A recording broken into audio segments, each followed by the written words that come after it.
Hello students, तो आज हम करेंगे एक्सरसाइज 11.5 के लिए इंट्रोडक्शन चैप्टर 11 जिसका नाम है अलजेब्रा। तो यहाँ पे पहला टॉपिक रहेगा हमारा वैल्यू ऑफ वेरिएबल।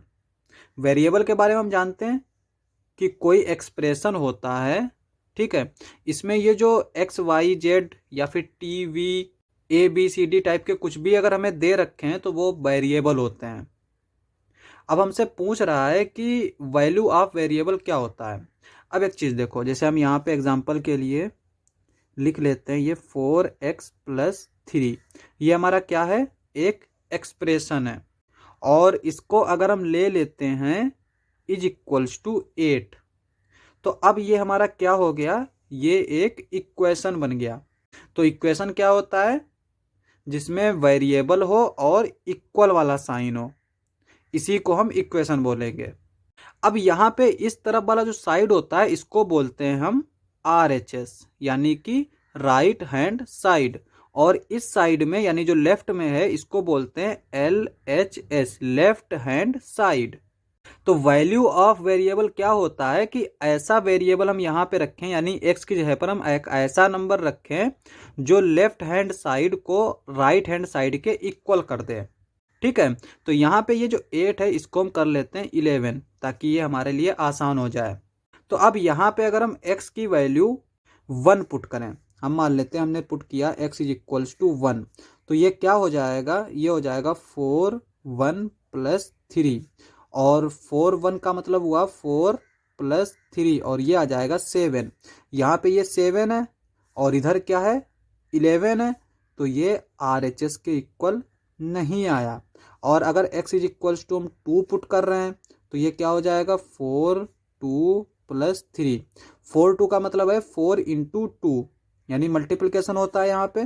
तो ये हो जाएगा 4 2 ज़ा 8 प्लस 3, 8 प्लस 3 क्या हो गया 11। तो यहाँ पे ये RHS के इक्वल आ गया।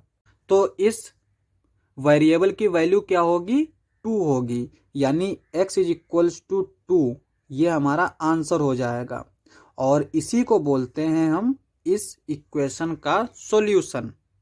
अब हमारे इस एक्सरसाइज में क्वेश्चन किस तरह के आते हैं, पहले तो हमारे इसी तरह के क्वेश्चन आते हैं कि हमें एक इक्वेशन दे रखी होगी और हमसे कहा जाएगा कि x की वैल्यू पुट करो और जो है हमें RHS को LHS के इक्वल शो करना है, जिस तरह से हमने यहाँ तक किया।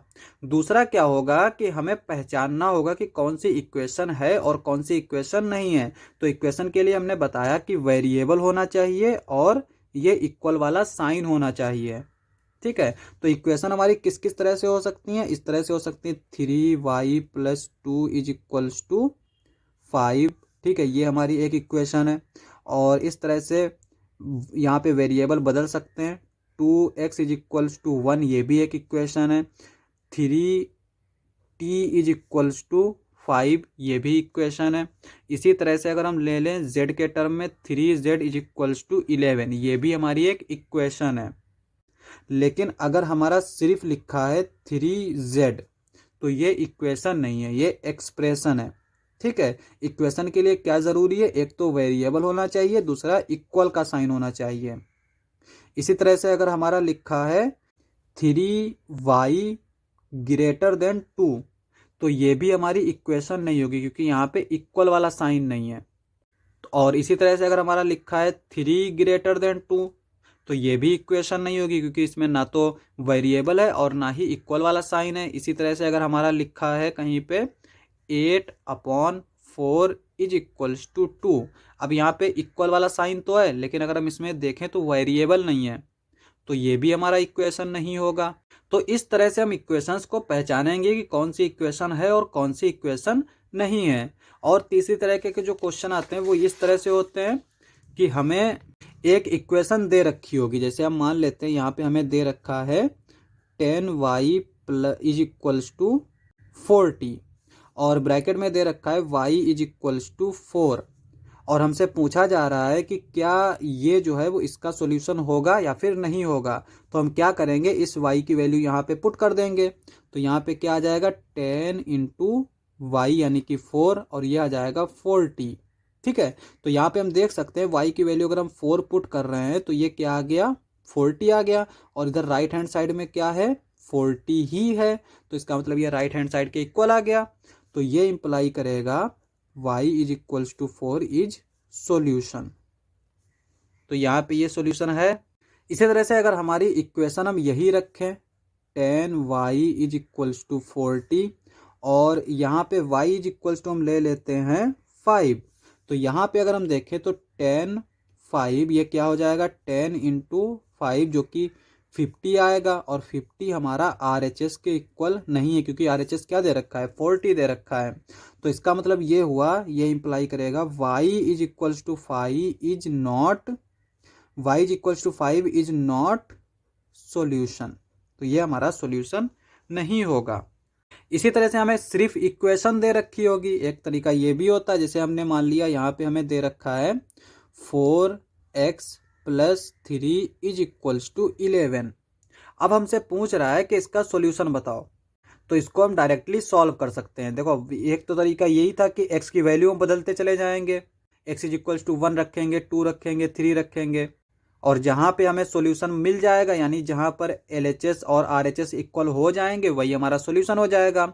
लेकिन इसको हम डायरेक्टली भी सॉल्व कर सकते हैं। कैसे सॉल्व करेंगे, यहाँ पे इसको ऐसे ही रखते हैं 4x और इस 3 को हम राइट साइड में ले जाते हैं, तो ये हो जाएगा 11, और चूंकि ये प्लस का साइन है इसके साथ, जब इधर जाएगा तो ये माइनस का हो जाएगा, और 11 में से अगर हम 3 माइनस करेंगे तो ये क्या बचेगा 8 बचेगा। ठीक है, तो यहाँ पे 4x इज इक्वल्स टू 8 बचा। यहाँ पे 4x का मतलब होता है 4 मल्टीप्लाइड बाई x, तो यहाँ पे मल्टीप्लिकेशन में, और जब अगर ये इधर जाएगा यानी अगर 4x इज इक्वल्स टू 8 लिखा है तो जब ये इधर जाएगा तो ये अपॉन में जाएगा यानी x is equals to 8 upon 4, और यहाँ पे हम डिवाइड कर सकते हैं 4 2 जा 8, ये आ गया 2, तो x इज इक्वल्स टू 2 आ गया। अब यहाँ पे एक चीज़ याद रखेंगे कि ये जो सॉल्यूशन आता है ना ये यूनिक होता है।